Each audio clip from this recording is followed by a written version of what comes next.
Alright, welcome back ladies and gentlemen to the Chupacabra Tutorials channel. I'm your host Larry, and today I'm going to be talking about all of the unreleased base building components that will be coming in the not too distant future of Subnautica 2.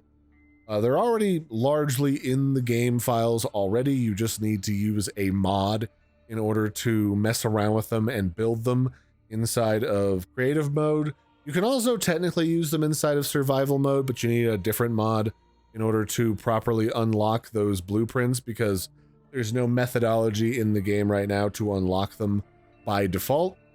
And there are things like being able to make the warp rings that you saw at the end of the first chunk of early access where you could fly through. It looked like a giant geode ring, and it would send you scooting really fast in whatever direction you were currently driving.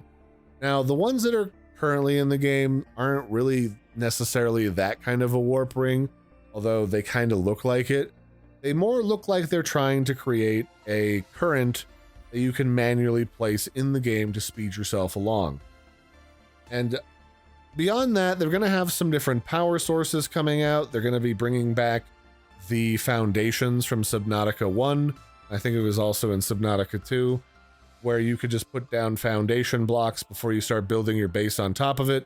And there's even going to be a power foundation that gives you a multiplier to the electricity that you generate from different objects that are placed on top of it.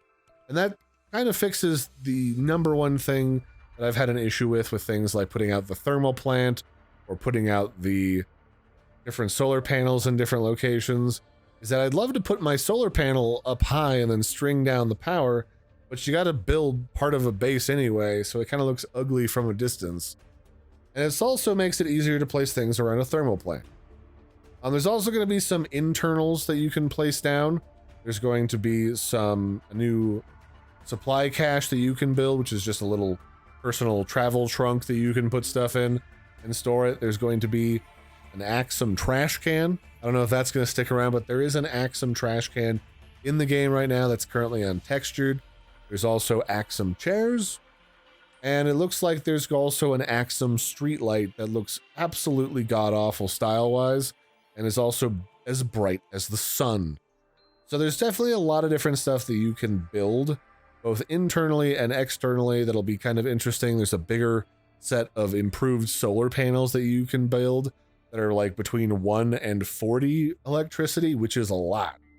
I don't know if that's going to be sticking around or if those numbers are going to change or if it's going to look completely different, because right now it just looks like the default solar panels, which I guess in a way kind of makes sense. So there's a lot of stuff that's going to be coming up for Subnautica 2. I'm excited to see it. I know that some things that people really want from the previous game was like the rounded roofs from, and also the glass roofs from previous game, so you can make a proper observation deck and look out over the beautiful glowing expanse at night. And also just all sorts of different buildables, because people love base building. It's like house building in The Sims, you know? It's just good old-fashioned fun for the whole family, and then you gotta have a place to put all the trophies of all the fish that you've killed. That'd be it for this one, ladies and gentlemen. I've been your host, Larry. Don't forget to like and subscribe. I just wanted to share the stuff that is in the game right now, but you can't really mess around with, and it's already kind of in development.